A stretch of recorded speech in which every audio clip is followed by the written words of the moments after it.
I got in! A girl sits at her desk, pondering her life with a Harvard degree. She imagines herself as a neurosurgeon at Cedars-Sinai and finds herself smiling at how easy her life would be now that she's going to Harvard. But is that really the case? For this podcast, we'll be addressing the question, what is the extent of the impact that going to a top college has on one's future life and career success? I'm Pau Batalla. And I'm Kate Martinez, and we're both freshmen at North Hollywood Highly Gifted Magnet, where the ultimate goal is to attend an exclusive college. In the HGM, we're always stressed about our next exam, and the amount of APs you've taken are something of a social marker. And although everything around us suggests that an Ivy League school is necessary for any of my dreams to be possible, I wonder if that's really true. My sister Camilla attends Harvard University, so I wanted to get her input on the matter. I honestly don't think it has to do too much with prestige. When it comes down to academic knowledge, I think it has more to do with how much the school prioritizes the quality of education at these schools rather than the name or the prestige itself.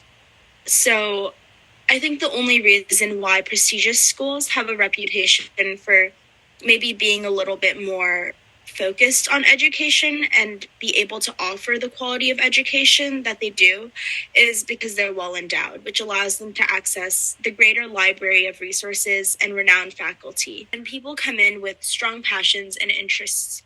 And oftentimes those do change over time and evolved.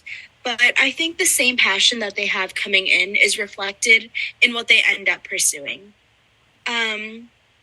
As is with all spaces, you have to find your people. But I think it's such a great place for people with the most diverse backgrounds and interests to come together and share what they're passionate about. In a 2023 Forbes article, Christopher Rimm, CEO of Command Education, a major college consultancy firm, talks about the costliness of Ivy Leagues compared with the money you get out of having a diploma. He notes that the average cost of an Ivy League ranges from $76,000 to $85,000, but that Ivy League graduates do actually make more money on average than graduates of other top 10% of colleges. But that doesn't mean that students at less prestigious schools can't attain the level of academic knowledge.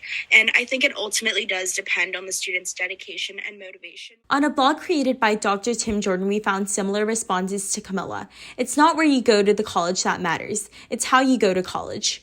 What really matters is how well you use the university you go to and what you demand of it. Focus on those years to come of age, bust out your comfort zone, and try new subjects and activities, reinvent yourself, create fresh outlooks on life, and re-examine and question everything in your life, and draw strength and confidence from navigating new experiences and connecting with diverse people. My uncle, Max Perez, is a physiologist at a hospital in Santiago de Chile, Chile.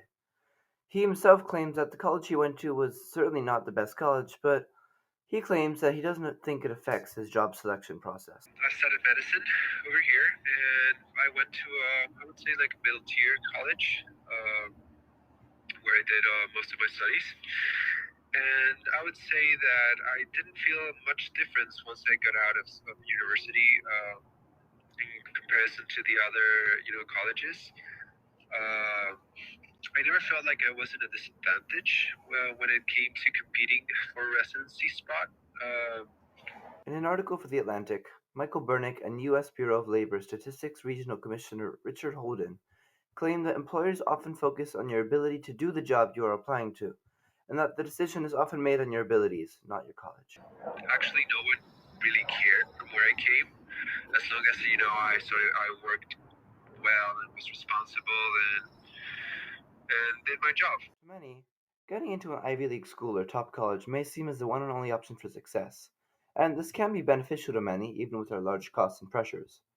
However, considering your personal strengths and goals can be a large factor in deciding, as many other colleges and options can be more advantageous to your personal needs. Ultimately, weighing all factors such as cost and opportunities that are part of the schools you're considering can help you determine what college is the best fit for yourself and what you are trying to pursue.